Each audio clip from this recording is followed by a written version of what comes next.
नमस्कार, स्वागत है आप सभी का। मैं हूं आपके साथ कुमार कुणाल धीरज। आप देख रहे हैं मुद्दा, और आज मुद्दा में बातचीत होगी डोनाल्ड ट्रंप की, और डोनाल्ड ट्रंप के साथ प्रधानमंत्री मोदी की, यानी अमेरिका और भारत की।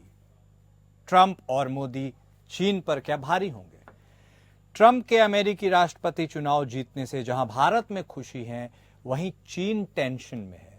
अमेरिका के 47वें राष्ट्रपति बनने जा रहे ट्रंप के पहले कार्यकाल में चीन उनके निशाने पर रहा है, और चीन के प्रति उनका रवैया अभी तल्ख है। ट्रंप ने अपनी जो नई टीम बनाई है, वो बता रहा है कि इस बार भी चीन उनके निशाने पर है। ट्रंप ने रिपब्लिकन सांसद माइक वॉल्ट्ज को उनके राष्ट्रीय सुरक्षा सलाहकार के रूप में चुना है। माइक वॉल्ट्ज को लंबे समय से चीन का कट्टर आलोचक माना जाता रहा है। माइक वॉल्ट्ज कोविड-19 की उत्पत्ति और उइगर मुस्लिम आबादी के साथ चल रहे जुल्मों में शामिल होने के कारण बीजिंग में 2022 के शीतकालीन ओलंपिक का अमेरिकी बहिष्कार करने की उन्होंने अपील की थी। माइक वॉल्ट्ज रिपब्लिकन पार्टी के चाइना टास्क फोर्स में भी शामिल हैं। उनका कहना है कि अगर इंडो पैसिफिक क्षेत्र में संघर्ष होता है तो अमेरिकी सेना उतनी तैयार नहीं है जितनी होनी चाहिए। वॉल्ट्ज अमेरिका को एशिया प्रशांत क्षेत्र में चीन की चुनौतियों से निपटने पर ध्यान केंद्रित करने का सुझाव देते रहे हैं। दरअसल दूसरी बार अमेरिका की सत्ता संभालने जा रहे डोनाल्ड ट्रंप और चीन के बीच 36 का आंकड़ा है। ट्रंप की जीत के बाद से ही चीन की छटपटाहट और बेचैनी बढ़ी हुई है। अगर ट्रंप ने अपना वादा निभाया तो चीन की इकोनॉमी को बड़ा झटका लग सकता है। ट्रंप के वादा पूरा करते ही जहां चीन की चिंता बढ़ेगी, वहीं इसका सीधा फायदा भारत को हो सकता है। चीन पर सामरिक रूप से नकेल कसने के साथ साथ ट्रंप ने चीन को आर्थिक रूप से भी नुकसान पहुंचाने का प्लान तैयार कर लिया है। चीन में बनाए जा रहे प्रोडक्ट्स को ट्रंप के कमान संभालने के बाद अमेरिका में एंट्री के लिए हाई टैरिफ चुकाना पड़ सकता है। दरअसल अपने प्रचार अभियान में ट्रंप ने चीन से आने वाले उत्पादों पर 60 से 100% तक टैरिफ लगाने का प्रस्ताव दिया था। ट्रंप अगर ये नीतियां लागू करते हैं तो माना जा रहा है कि मोबाइल कंपनी एप्पल भारत में उत्पादन तेजी से बढ़ाएगा। इस कदम से भारत एप्पल का एक बड़ा उत्पादन हब बन सकता है।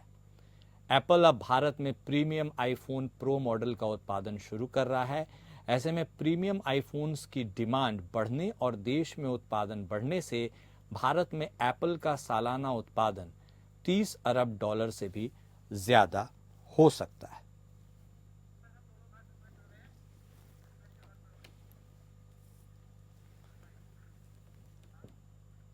और ट्रंप और मोदी की इसी जुगलबंदी को, उनकी दोस्ती को मद्देनजर रखते हुए आज हम इस मुद्दे में चर्चा को आगे बढ़ाएंगे। हमारे साथ हमारे दो खास मेहमान जुड़ चुके हैं। हमारे साथ कर्नल दिनेश शर्मा साहब बतौर रक्षा विशेषज्ञ जुड़े हैं, तो वहीं हमारे साथ करोड़ी सिंह साहब विदेश मामलों के जानकार की तरह हमारे साथ जुड़े हैं। आप दोनों खास मेहमान का मुद्दा में स्वागत है। सबसे पहले करोड़ी सिंह सर, आप ही के पास आते हुए शुरुआत करते हुए, यह ट्रंप की नीति रही है, प्रो बिजनेसमैन है, बहुत सॉलिड बिजनेसमैन है, प्रो बिजनेस, अमेरिका फर्स्ट, ये उनकी नीति रही है।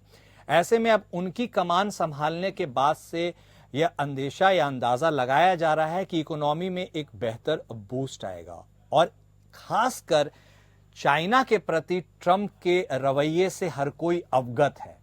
ऐसे में यदि उनके तरफ से चाइना जो सामान भेजता है उस पर यदि ड्यूटीज बढ़ा दी जाए, टैरिफ बढ़ा दी जाए, जिसका उन्होंने प्रस्ताव रखा था, ऐलान किया था, तो ऐसे में तो सर यह समझा जा सकता है कि भारत की बल्ले बल्ले निश्चित है। कुणाल, आपने अपने इंट्रोडक्शन में डिटेल से बताया कि ट्रंप का फोकस व्यापार और आर्थिक गतिविधियों पे ज्यादा होगा, तो निश्चित रूप से अमेरिका को दुनिया में अलग अलग जो मिलिट्री कॉन्फ्लिक्ट हैं उनसे वो निकालेगा और आगे से मिलिट्री कॉन्फ्लिक्ट में नहीं झोंकेगा। ये तो ट्रंप की नीति रहेगी।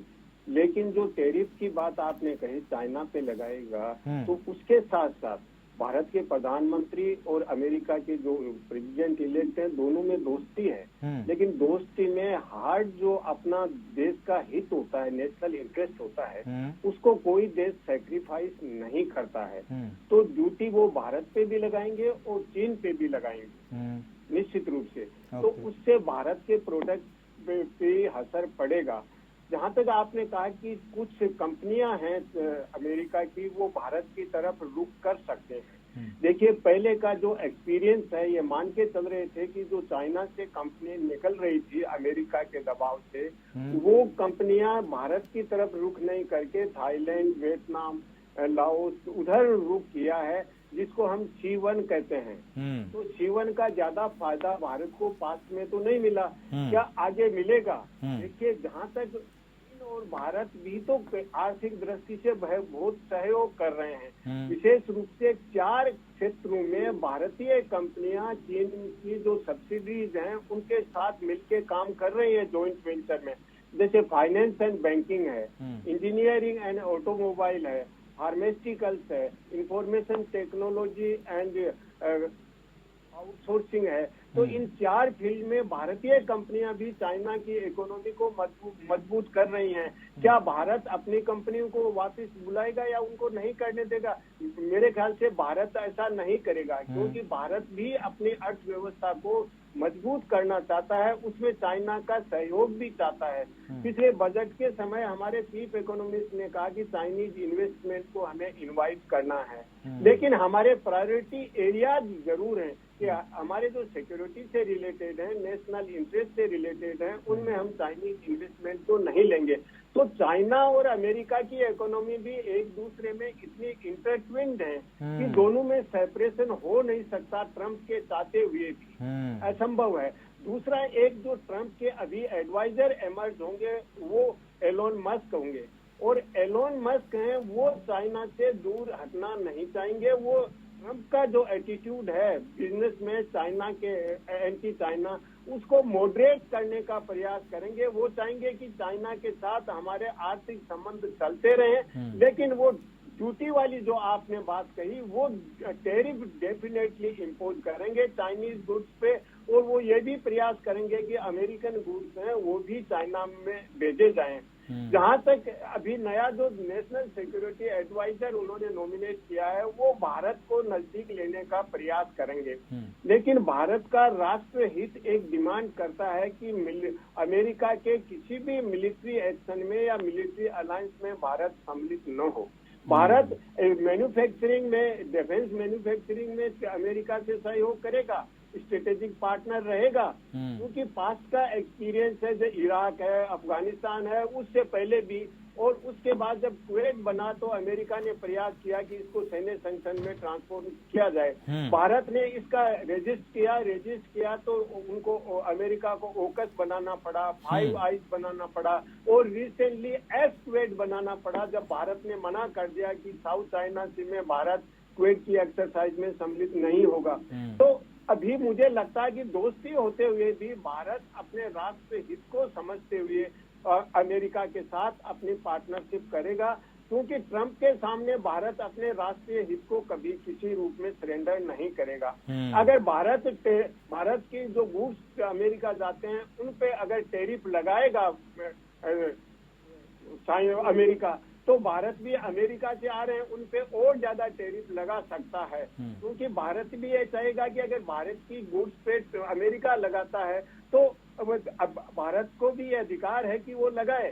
तो ऐसी स्थिति में कितना सहयोग होगा, दोनों देशों के राष्ट्र हित में कितना सामंजस्य बैठता है, ये इस पे डिपेंड करेगा व्यक्तिगत मित्रता से ज्यादा। मतलब करोड़ी सर, आप ये क्या इशारा इस ओर कर रहे हैं कि चलिए दोस्ती अपने तरफ है लेकिन बिजनेस अपनी तरफ होगी, उसमें बहुत ज्यादा कोई कॉम्प्रोमाइज या सहूलियत कोई नहीं करेगा? मतलब जहां वेस्टेड इंटरेस्ट है, जहां से आयत या फिर जहां से मुनाफा बेहतर होगा वहीं पर अमेरिका जाएगा? ट्रम्प का व्यक्तिगत भी और अमेरिका का हित भी। ट्रम्प खुद भी बहुत ही बिजनेस नेगोशिएटर है, और ट्रम्प ने जहां भी नेगोशिएट करे अमेरिका के इंटरेस्ट को पूरा किया है। अमेरिका को वो केवल सैन्य दृष्टि से नहीं, आर्थिक दृष्टि से भी बहुत ज्यादा मजबूत बनाना चाहते हैं। और इसीलिए उन्होंने पहले से नारा दे रखा है, मागा, मेक अमेरिका ग्रेट अगेन। अलावा एक वो काम करेंगे, जो माइग्रेंट्स हैं उनको डिपोर्ट करेंगे, इलीगल माइग्रेंट्स हैं, उसका असर भी भारत पे पड़ेगा, क्योंकि भारत के भी बहुत से इलीगल माइग्रेंट्स अमेरिका में हैं, काम कर रहे हैं, तो भारत पे नेगेटिव इम्पैक्ट भी उनकी कुछ पॉलिसीज का पड़ेगा। जी कुणाल। ओके, बहुत शुक्रिया सर आपका, आपने बहुत इंसाइटफुल बातें बताई है। हमारे साथ कर्नल दिनेश शर्मा साहब भी जुड़े हुए हैं। सर, यदि अब हम सिक्योरिटी, डिफेंस, इन सब सेक्टर्स की तरफ बात करें, लेकिन उसके भी पहले माइक वॉल्स को उन्होंने राष्ट्रीय सुरक्षा सलाहकार नियुक्त किया। ये वही माइक वॉल्स हैं जो एक तरह से ऑन द सरफेस ये समझ में आता है कि चाइना के वो काफी विरोध में रहते हैं, मतलब आलोचक हैं चाइना के। उन्होंने वहां के यूगर मुस्लिम के ऊपर जो उत्पीड़न हो रहा है उसके लिए आलोचना की, जो कोविड की उत्पत्ति हुई इसके लिए भी उन्होंने काफी हद तक चीन को जिम्मेदार ठहराया। उन्होंने ये भी अपील की थी कि भाई 2022 के जो ओलंपिक शीतकालीन होते हैं उसमें अमेरिका को, तो ऐसे व्यक्ति को राष्ट्रीय सुरक्षा सलाहकार के रूप में नियुक्त करना ग्लोबली क्या मैसेज देता है? क्या चीन इसको लेकर के यह समझ ले कि मतलब उसकी नेगोशिएशन अब जो अमेरिका से होगी वो पहले वाला अमेरिका नहीं है? जी कुणाल जी। जी सर, तो क्या अब चीन जो अपने सिक्योरिटी और जो इन सब फ्रंट्स पे है, जो किसी को आंखें तरेर कर दिखाता है अमेरिका की नरम पॉलिसी को, अब वह बहुत वेलकम नहीं कर पाएगा और एक स्ट्रिंजेंट मैसेज भी जा सकता है? क्योंकि ये वही माइक वॉल्स है जो वो कहते हैं कि इंडो पैसिफिक रीजन में हमें ज्यादा, मतलब अमेरिका को ज्यादा तैयार रहने की जरूरत है जितनी वो अभी है। जी कुणाल जी, मैं ये कहना चाहूंगा कि it is too early to form an opinion about कि what president elect Donald Trump will do. ये सब कुछ पता चलेगा 20 जनवरी के बाद, 20 जनवरी के बाद। उनको जो है उनके एडवाइजर जो है, डिफरेंट विषयों के एडवाइजर जो हैं वो उनको समझाएंगे और बेस्ड ऑन दैट वही पॉलिसी जो है फॉलो की जाएगी। अब आ जाती है जो एनएसए की। जो एनएसए को उन्होंने अपॉइंट किया है, this is the prerogative of the राष्ट्रपति to appoint their staff in the White House. ये लेकिन बिकॉज इनकी जो एनएसए जो हैं, इनकी आर्मी की बैकग्राउंड है, इन्होंने अफगानिस्तान के अंदर और बाकी जगह के ऊपर जो है युद्ध में भाग लिया है। तो ये व्यक्ति एक सिविलियन बैकग्राउंड की बजाय ये सिक्योरिटी के मामले के अंदर इनकी असेसमेंट जो होगी बाकी लोगों की बनस्पत सटीक होगी। जब इन्होंने कहते हैं इंडो पैसिफिक में अमेरिका कमजोर है, तो सही बात है, क्योंकि उस किस्म के पावरफुल बेसिस जो है इनके सब जगह पर नहीं है। अब है चाइना के साथ। चाइना आज की तारीख में तकरीबन वर्ल्ड लेवल के ऊपर अलग थलग सा पड़ गया हुआ है। अपनी खुद की वो हरकतों की वजह से वियतनाम के साथ क्या कर रहे हैं, फिलीपाइंस के साथ क्या कर रहे हैं, और बाकी जो नेबरिंग जिनके साथ इनका डिस्प्यूट है, और ताइवान के साथ ये कैसे शो ऑफ फोर्स दिखा रहे हैं।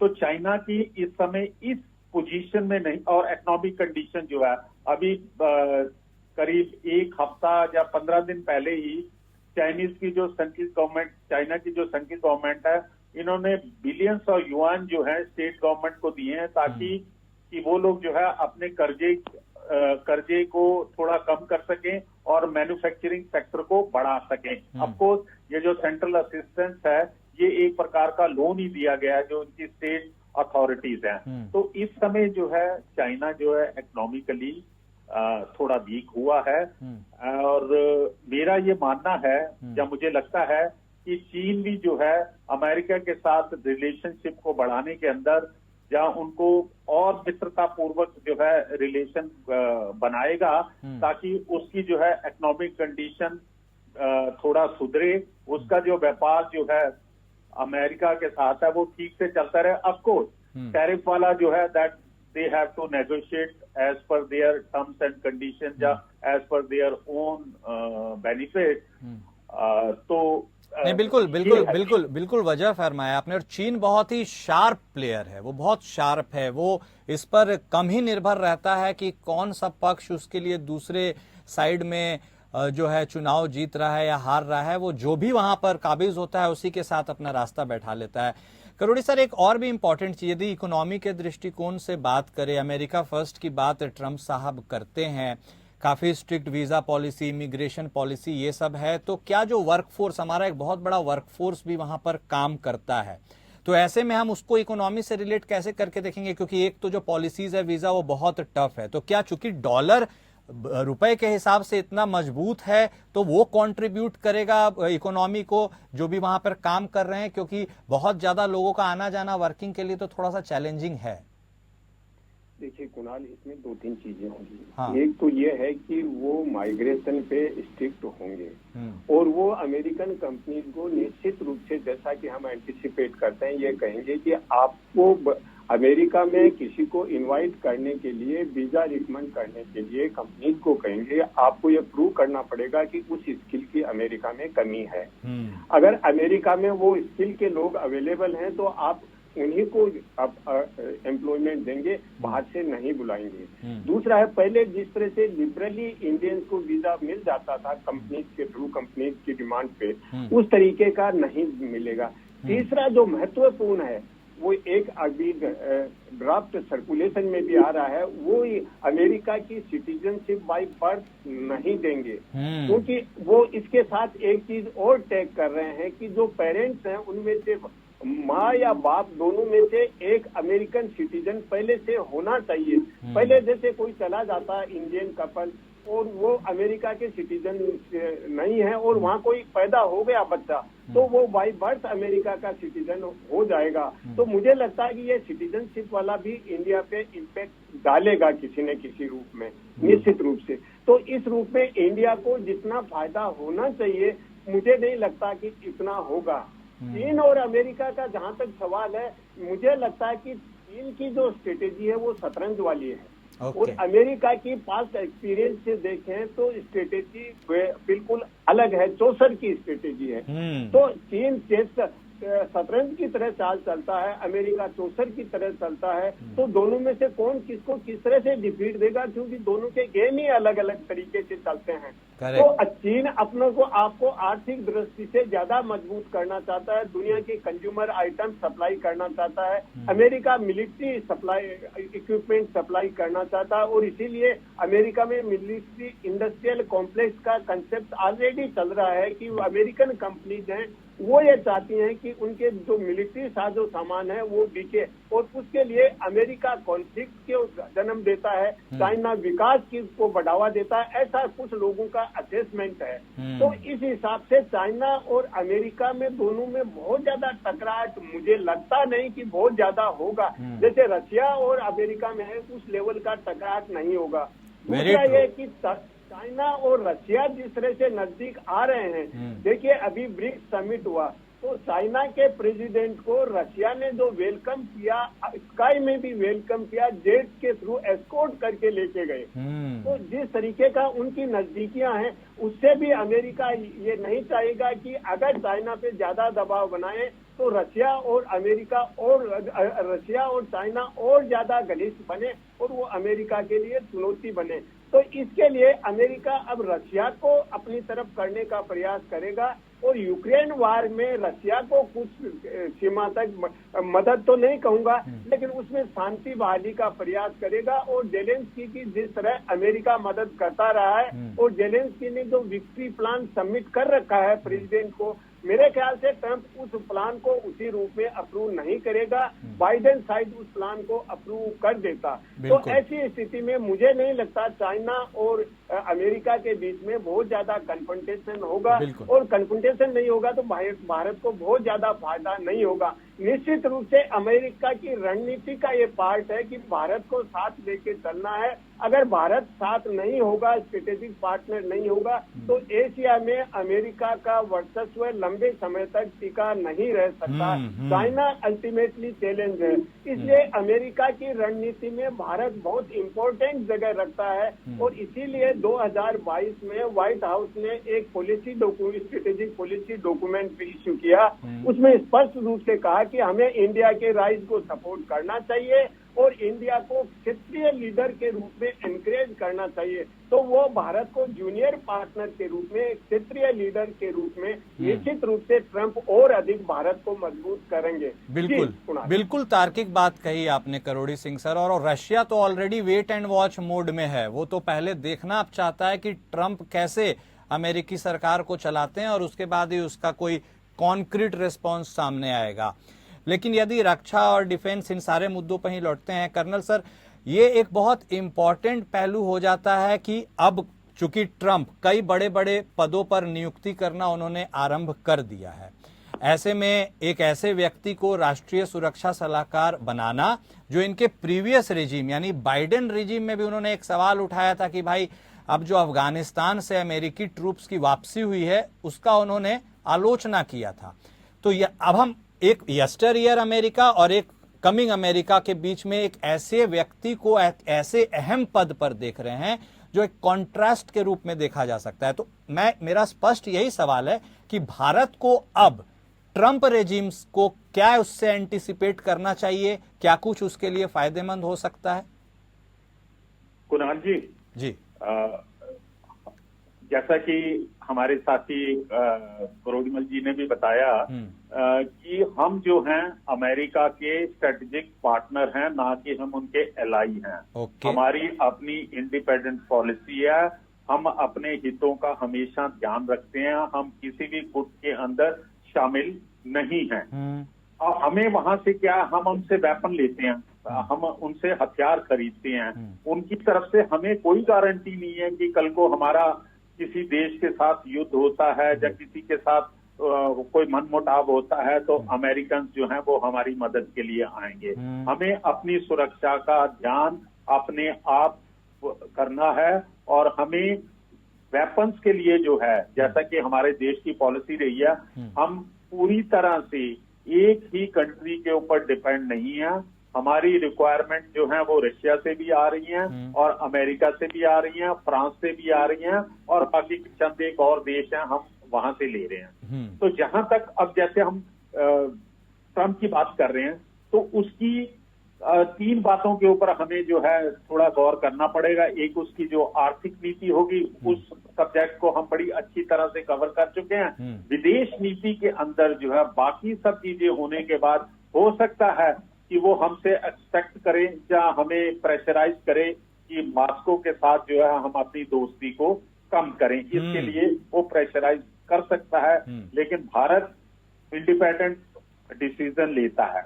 दूसरा जो पॉइंट था जो पहले वाले भाग में कि अमेरिका और चाइना का, अमेरिका चाइना के ऊपर बहुत ज्यादा प्रेशर नहीं डालेगा क्योंकि हाल ही में जो ब्रिक्स का सम्मेलन हुआ है और जो बातें निकल कर आ रही हैं कि खुद की करेंसी चलाएंगे और डॉलर्स के ऊपर डिपेंडेंस कम होगी for all kind of A business transaction, तो इस वजह से भी जो है अमेरिका ज्यादा चाइना को प्रेशराइज नहीं करेगा, नेगोशिएशन के माध्यम से ही जो प्रॉब्लम्स है उनको सॉल्व करेगा। और हमारी सुरक्षा का हमें अपनी सुरक्षा खुद करनी है और हम कैपेबल हैं।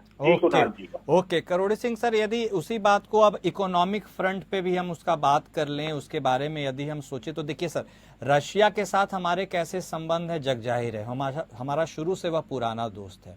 चीन के साथ हमारे कैसे संबंध है ये भी जग जाहिर है। हम एक तरह से यदि मुंह पर राइवल्स नहीं है तो लेकिन एक तरह से राइवल्स है भी। वो पूरा इलाका लद्दाख, गलवान घाटी और जो कुछ भी हमने देखा है वो सबके सामने है। ऐसे में सर अब अमेरिका इकोनॉमिक फ्रंट पर हम उसके साथ कैसे डील करेंगे वीजा विज? चलिए रूस हमारा साथी है लेकिन रूस का साथी चाइना भी है। चाइना हमारा उस हिसाब से अलाय नहीं है जैसा रूस है। ऐसे में ये जो सर एक कंफ्यूजन की स्थिति व्याप्त है, इसमें अमेरिका का क्या कुछ रोल हो सकता है और क्या positive takeaways Trump regime से हम लेकर आ सकते हैं इकोनॉमिक और फॉरेन एक्सटर्नल अफेयर्स के मामले में भी, यदि आप कुछ कहना चाहें तो। देखिए कुणाल, भारत किसी भी देश से सहयोग कर रहा है, कोलैबोरेट कर रहा है, तो उसके दो मापदंड है। हाँ। मेक इन इंडिया, आत्मनिर्भर भारत। ओके।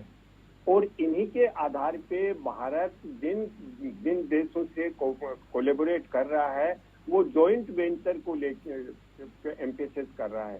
जैसे रशिया से अभी वहाँ पे लखनऊ में ब्रह्मोस को लेके जो समझौता किया, अभी वहाँ के डिप्टी प्राइम मिनिस्टर यहाँ उनसे भी समझौता किया, वो जॉइंट वेंचर को है।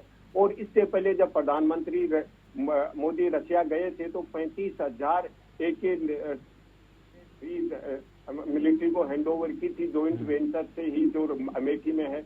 इसी तरह से फ्रांस और स्पेन से भी, यूरोपियन कंट्रीज से भी भारत कोलैबोरेट कर रहा है, अमेरिका से भी कोलैबोरेट कर रहा है। लेकिन मापदंड दो है, मेक इन इंडिया, आत्मनिर्भर भारत। तो भारत अब चाहता है कि जो सैन्य सामान है उसको हम एक्सपोर्ट करें, लेकिन भारत एक ही चीज पे फोकस कर रहा है कि जो गतिविधियां हो वो भारत के विकास में और विश्व के विकास और शांति में मददगार हो। वो मापदंड भारत लेके चल रहा है। और उसमें अगर अमेरिका से सहयोग होता है तो अब एकदम से भारत न अमेरिका पे निर्भर रहेगा, न रशिया पे निर्भर रहेगा, और चाइना, और इसीलिए भारत और चाइना के बीच में भी संबंध सुधर रहे हैं। अब देखिए जॉइंट पेट्रोलिंग हो गया, समझौता हो गया। और एक अन्य चीज है जो ट्राइलेटरल मैकेनिज्म है, रशिया, इंडिया, चाइना, उसको भी मुझे लगता है भविष्य में रिवाइव कर सकता है इंडिया। तो ट्रंप से हम उम्मीद तो करते हैं कि वो भारत के नजदीक रहेंगे, लेकिन भारत की मदद कितनी करेंगे, क्योंकि उनकी जो अमेरिका फर्स्ट की और जो मागा की नीति है, टेरिफ की नीति है, माइग्रेंट्स को लेके है, तो इस तरह की उनकी नीतियां हैं, उनसे कितना प्रभाव होगा। देखिए मुझे नहीं लगता ट्रंप, मस्क और जो अभी सिक्योरिटी एडवाइजर बने ये निक्सन और किसिंजर होंगे, जो कि चाइना को बूस्टअप उन्होंने किया। चाइना को जितने लिवरेज दिए उतना ये जो ट्रिनिटी है भारत को लिवरेज देगा। अगर उतना देता है तो भारत को बहुत फायदा होगा। लेकिन मुझे नहीं लगता कि आज की परिस्थिति में ट्रंप और मस्क और ये सब मिलके उतना लिवरेज देंगे जितना 70 के दशक में अमेरिका ने चाइना को दिया, उतना भारत को नहीं देंगे। बिल्कुल वाजिब फरमाया आपने, बिल्कुल वाजिब फरमाया आपने सर। मतलब we can look up to America but not solely depend on America. ये बहुत अच्छी बात आपने इस तरह से चीजों को बताया है, और जिस तरह से इंसाइटफुल थॉट्स आपने हमारे दर्शकों के साथ रखे हैं और आपने इंपॉर्टेंट पॉइंट्स का उल्लेख किया, उसके लिए आप दोनों खास मेहमान का हमसे जुड़ने के लिए बेहद शुक्रिया। तो साफ तौर पर यह निकलकर सामने आया है कि मेक इन इंडिया और आत्मनिर्भर भारत, ये दो ऐसे ट्रम्प कार्ड हैं जो हमें हमेशा अपना कर रखना है भारत को आगे बढ़ाने के लिए। बहुत ज्यादा डिपेंडेंसी या बहुत ज्यादा रिजल्टेंट अभी अमेरिका की तरफ से आए, ऐसा हम पुख्ता तौर पर नहीं कह सकते, लेकिन चीजें सकारात्मक रूप से भी देखी जरूर जानी चाहिए। मेरे साथ फिलहाल मुद्दा में इतना ही। नमस्कार।